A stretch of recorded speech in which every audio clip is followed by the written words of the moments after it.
has completed 6 years of 2015 April earthquake today, as the devastating earthquake had struck the nation with Gorkha's Barpak as its epicenter. In the 6 years since the devastation, the country has continued with its reconstruction work as the countrymen basked in the glory of witnessing the iconic Dharahara rise again from the debris of devastation. Good morning, I'm Sarah Chitrakar and these are the headlines of the hour. The devastating 2015 April earthquake completes 6 years. Historic monuments such as Dharahara, Rani Pokhari reconstructed, but many more structures awaiting renovation. A massive surge in COVID-19 infection rate recorded. 1/3 of the tests come positive. Massive pressure in intensive cares and demand for ventilators reported. Southeast Asian leaders urged the head of the Myanmar army to put an end to the violent crackdown. Attending leaders described the meet as fruitful.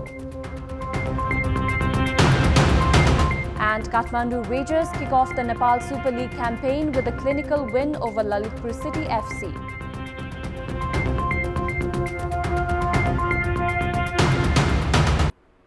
It's 12th of Baisakh as per Nepali calendar, as the day marks the completion of 6 years of devastating 2015 April earthquake.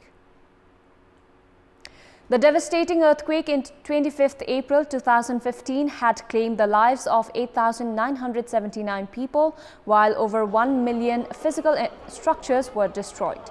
The country is still recovering from the devastations over half a decade since the earthquake.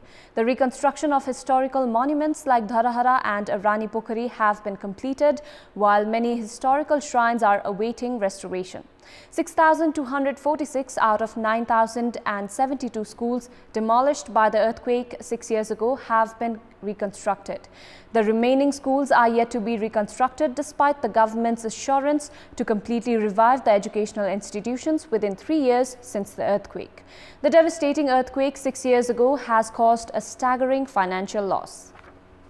A massive surge in the COVID-19 infection rate has been witnessed as the country has failed to curb the entry of people from various transits with India.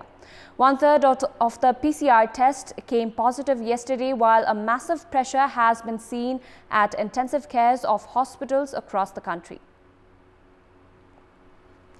The country reported over 2,000 new COVID-19 cases for the 4th consecutive day, with 2,486 new cases registered yesterday.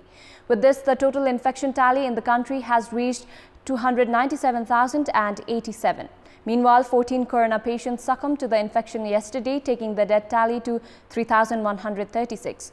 According to the Health Ministry, there are 16,828 active coronavirus cases in the country, with 71 patients in quarantine facilities across the country. Likewise, 368 infected individuals registered full recovery from the virus yesterday. Meanwhile, health experts have projected that the infection rate amid the second wave of coronavirus in the country could reach its peak within the next 4 to 6 weeks. The newly constructed iconic tower of Dharahara, which had collapsed during the 2015 April earthquake, was inaugurated yesterday amid much fanfare. Some 62 people were killed during the mishap 6 years ago when Dharahara broke into pieces as the massive tremor shook grounds. The remaining portion had been kept intact while Prime Minister K. P. Sharma Oli inaugurated the newly constructed Dharahara, which had used modern technology for strength and style. We have more in this report.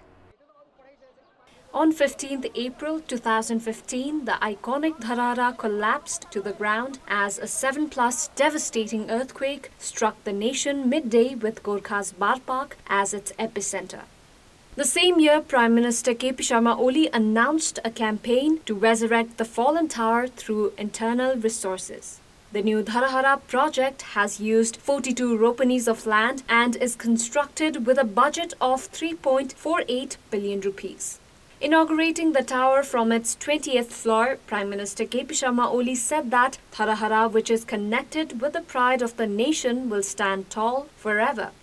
It was then Prime Minister Bhimsen Thapa who had constructed the first Dharahara in 1825 in the fond memory of Queen Tripura Sundari. The 11-storied tower at the time was reduced to 9 following the 1933 massive earthquake and had collapsed completely during the 2015 April earthquake. The newly constructed Dharahara is 22-storied and is 83.85 meters in height, with 2 lifts fitted to facilitate climbing. The Dharahara project will also see the construction of a museum pertaining to earthquake, postal stamps alongside a park and a parking facility.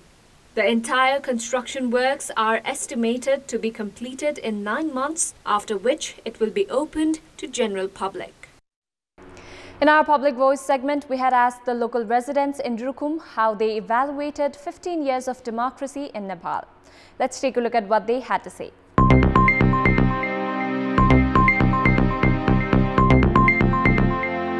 अहिलेसम्म के भइछ रे के पनि अब के विकास भयो छ जनताले अपेक्षा गरे अनुसारको विकास हुन सकेको छैन अपेक्षाकृत विकास हुन नसक्दा जनता निराश छन् यसमा मुख्य भूमिका विशेष गरी राजनीतिक दलहरूले निर्वाह गर्न नसकेको देखिन्छ नेताहरूले चाहिँ अब आफ्नो मान्छेलाई खोजी अवसर दिने भए अब नपाउने मान्छे त त्यतिकै मर्ने भयो नि त अब हुने मान्छे आफ्नो हुने मान्छेले खाने भयो यो 15 वर्षमा जनताले जुन कल्पना गरेका थिए मतलब दिगो व्यवस्थाको कुरा स्थिर शासन व्यवस्थाको कुरा र त्यो प्राप्त नगरेपछि जनतामा अहिले निराशा चाहिँ पैदा अवश्य पनि भएको छ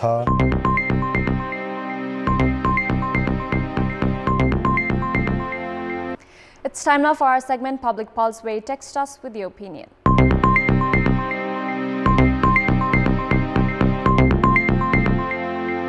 Here's the question: why have the border transits with India not been sealed despite a large number of infected individuals crossing into Nepal? Your options are A. Lack of government's attention, B. Fearing other problems, and C. Beyond capacity. The voting is on. Type NEWS, select your option A, B or C and send it to 34001 to share your opinion with us. Let's move on to sports update. Sports news. Kathmandu Rangers have kicked off their Nepal Super League campaign with a clinical 1-0 win over Lalitpur City FC. In the inaugural match of the first edition of NSL at Dashrath Stadium, Kathmandu's foreign recruit Mesik Olumau's only goal proved decisive. After the first half of the inaugural match ended goalless, Olumau struck the back of the net in the 66th minute to break the deadlock to ensure 3 points for Kathmandu Rangers. There are 2 matches slated for today at the NSL as Biratnagar FC will take on Dhangadi in the first match, followed by Pokhara Thunders and Butwal Lumbini FC in the second match. That's all for the moment. Thank you for watching. Have a great day ahead.